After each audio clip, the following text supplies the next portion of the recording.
I'm just going to lay it all out here. I know I'm not blameless in this, but the way everything unraveled still feels like a punch to the gut. There's so much history and emotion tangled up in this, and maybe by sharing it, I'll find some clarity, or at least a sympathetic ear. So, a bit about our background. I'm 35, and my wife, Marissa, is the same age. To say the last few years have been rough would be an understatement. December 2019 hit us like a freight train. Marissa's older sister, Ellie, passed away unexpectedly. She wasn't in the best health, but no one thought she'd be gone so suddenly. At that time, Marissa was 8 months pregnant with our second child, and we had just moved into a bigger place to accommodate our growing family.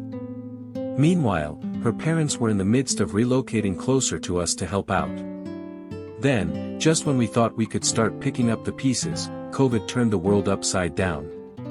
Ellie and Marissa had a notoriously rocky relationship. They butted heads constantly, and Marissa often vented about Ellie's antics driving her up the wall. I guess the arrival of our first kiddo in 2018 seemed to soften things between them a bit. Ellie was attempting to step up as an aunt, despite battling her own demons, which included a slew of mental and physical issues. Still, they weren't what you'd call close. When Ellie passed, I did my best to be there, holding it together for Marissa and her family, but I didn't really grasp just how much it affected her until much later. In the following years, Ellie's memory was only brought up on her birthday or the anniversary of her passing.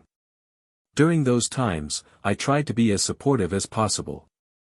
Yet, from my perspective, it seemed like Marissa was dealing, so I wrongly assumed she was coping okay. Massively faulty thinking on my part, I see that now. Fast forward to last December. My family, oblivious to everything, scheduled our annual Christmas bash on the day that marked Ellie's passing.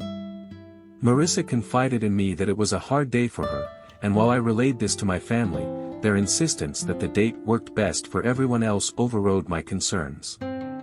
I regret not pushing back harder. After that day, Marissa began pulling away. Our once vibrant connection faltered, our physical closeness dwindled to nothing. We used to have this electric chemistry, getting down and dirty several times a week. Suddenly, it just stopped. I brought it up, and she explained she was struggling with her sister's death more intensely this year and wasn't feeling sexual. I totally got it, and I wasn't the guy to pressure her. But it wasn't just sex, every form of affection disappeared. The kisses, the hand-holding, the cuddles, all gone. And then, she stopped wearing her wedding ring and responding to my, "I love yous."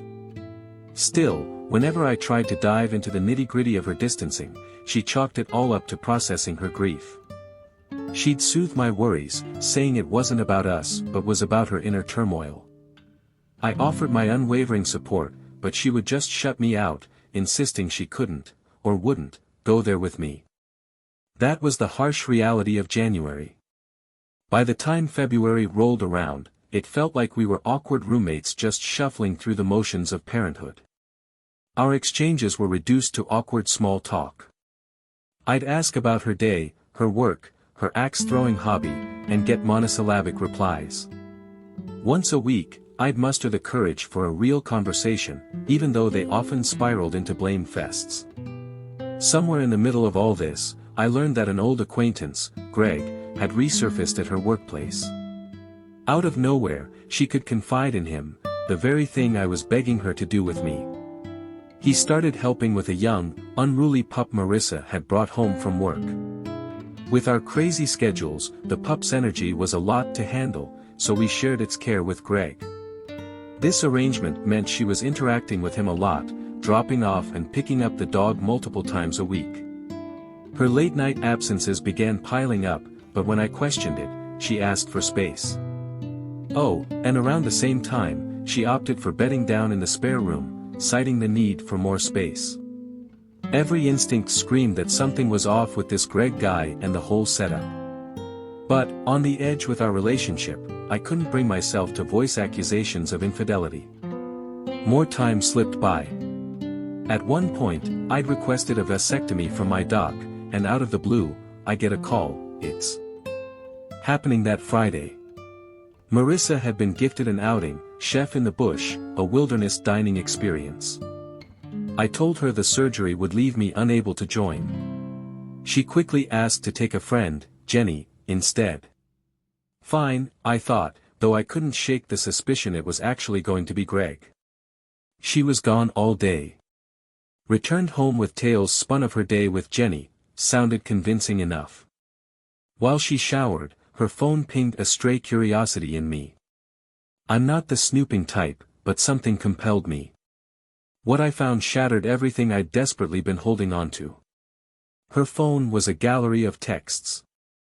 She and Greg. Totally in love. Photos of them together, cuddling, kissing, the works, but thankfully, nothing too explicit. I was trembling, heart racing.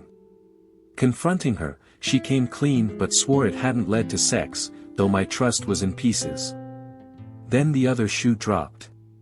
Turned out, an old colleague, Greg was actually her ex from a different chapter of life, a detail she conveniently omitted initially. Their past dalliance had led to his marriage's collapse. Now, history was repeating itself. He, 10 years her senior, single. She, supposedly committed spouse, but obviously entangled again, imploding our marriage. That was just 2 days ago. I'm raw. 10 years, lives intertwined, all eroding into a washed-out memory. While I can't regret it all, our kids are my world, the thought of starting from ground zero in my mid-30s is a bitter pill. But what tears me apart is facing the reality that now, I'll only witness half of my children's lives. Half the birthdays, half the holidays. Just half. It's a pain that doesn't seem to fade, and here I am struggling to hold myself together. Have you ever been in a situation like this? What would you do? Let me know in the comments below. If you like this kind of content and want to hear more real-life stories, don't forget to subscribe to the channel. Your support means so much to me. Thank you.